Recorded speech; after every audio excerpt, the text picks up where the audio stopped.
Hello everyone, welcome to Kanishka IAS. As UPSC Civil Services examination is around the corner, let's try to dwell into the strategy which we need to follow to clear this particular exam. So stay with us to understand the preparation tips which we need to follow for clearing this particular exam. We have experienced faculties over here to discuss with us today. Shravan sir, Economy faculty, and Ramesh sir, Geography, Environment and Disaster Management faculty, and Reddy sir, Polity, Governance and Pub Ad faculty, and Mahendar Reddy sir, History faculty. So let's get started.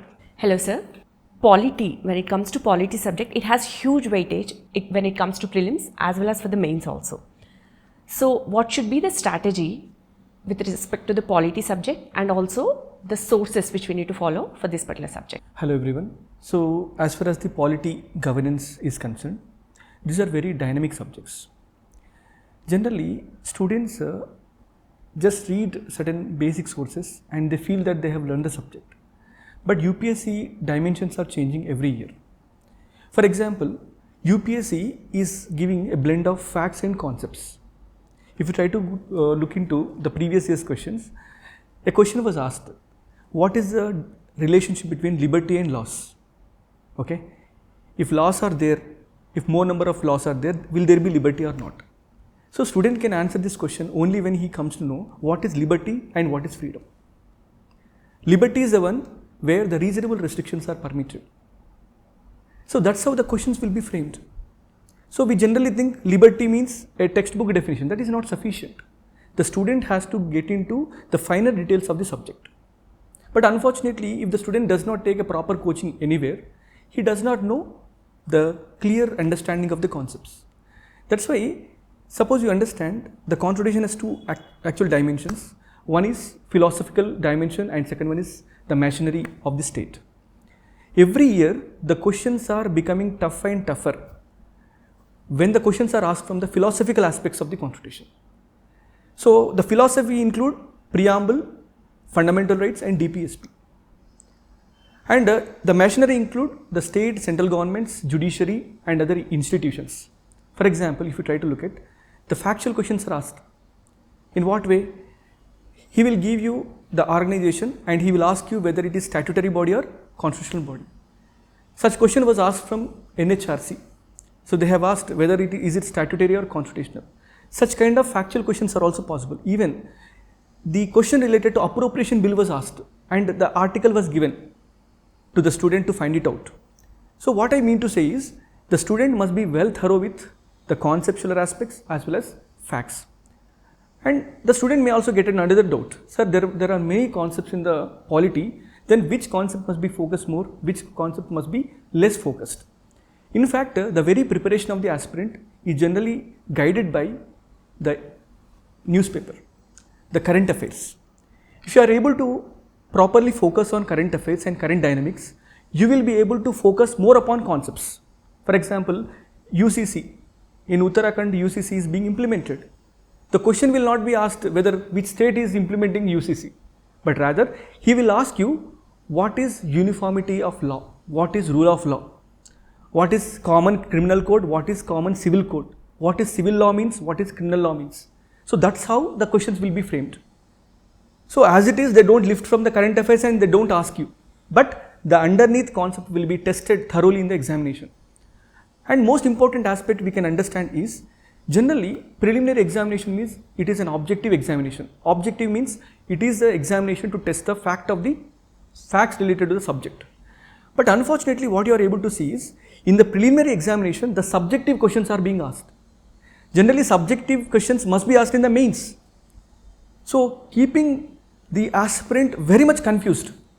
So that's why the primary understanding or the conceptual understanding of the subject is very, very important. At the same time, the aspirant must be well versed with the facts. For example, a question was asked from Government of India Act of 1935.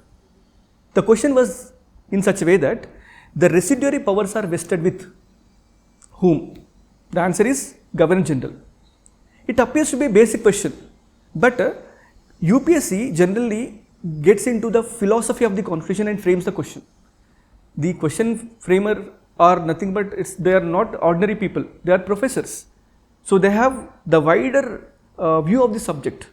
So using their wider view, sometimes they may go beyond the textbook understanding of the subject. So that's how the student must be able to understand every minute concept that is there in the polity. So that's why the basic source is not sufficient unless and until you have thorough classroom coaching. That's why at Kanishka we really offer you the classroom orientation towards the subject. Nowhere you will get that kind of idea regarding the subject. Why? Because we are very much examination centric, we are very much student centric, and we are very much concept oriented, because once you know the concept, you can master the subject. This strategy is not only limited to the preliminary examination, but it is equally applicable in the case of mains. And even if you try to look at governance, it is such a dynamic area. Okay, it is such a dynamic area. Why? Because the concept of governance are properly or generally shaped by the ideology of the state. Presently, we are under LPG regime. Under the LPG regime, the administrative role is diminishing and governance role is increasing. So then student has to know what is administration, what is governance. So that's why governance is what? It's a kind of process oriented, not structure oriented. You will invite all the actors to perform the activities of the state. Previously state was monopoly, now state is decentralizing and disaggregating to serve the people well. State is using market mechanism to serve the needs of the people. So that's why if you do not understand these related concepts, it is very difficult to answer the questions. That is what. As you have emphasized the dynamic part of polity as well as governance, how important, so you have already mentioned that current affairs plays a very much crucial role. So is it necessary to read the newspaper every single day, or just a monthly magazine will be fine? Generally, the student perception is reading a magazine is sufficient. But in fact, the questions are not in that standard. Why? Because generally, if I ask you in which question paper a student comes across the comprehending questions, the answer is CSAT. There are English comprehension questions where student is supposed to read the passage and answer the questions. If the student is lacking the comprehending capacity, in my understanding, he is not even able to answer the questions in the general studies. Okay, so that's why simple material reading sometimes may not be adding that value to your comprehending capacity. Okay, so the comprehending capacity of the individual can be increased only when he is able to go through the newspaper. So what I say is, you don't require to go through newspaper all throughout the day. I don't really suggest that also. At least devote 30 to 40 minutes a day for the proper reading of newspaper. That will help you to get imbibed with analytical skills and proper understanding skills. Those skills will definitely helpful to identify the right answer in the examination. And apart from that, I don't deny the role of the material also, because material will be in a succinct manner that can be helping the aspirant to revise the things very easy manner and quicker manner. That's okay. Okay, there are three things. One, you need to go through books. Number two, current affairs. Number three, test series. If you are able to do all these things in tandem, definitely that can help you in the preparation. Is it mandatory to make notes from the newspaper, sir? UPSC will follow a mantra. I should know what everybody knows. I should know what everybody does not know. So if you have to do this, people will always follow certain standard magazine. I don't want to name such magazines, but at the same time, you must be able to glean some points from the newspaper. You don't know. The magazine may not be covering such points mentioned in the newspaper. Generally, when you are thorough with your basic concepts and preparation, you will come to know, and you can easily identify which article of the newspaper is having UPSC relevance. For example, Uniform Civil Code is there. In the newspaper, the issue comes this way. Governor of Uttarakhand sends the bill for the presidential consideration. Then question will be in such a way that what are the bills that must be mandatorily reserved for the presidential assent?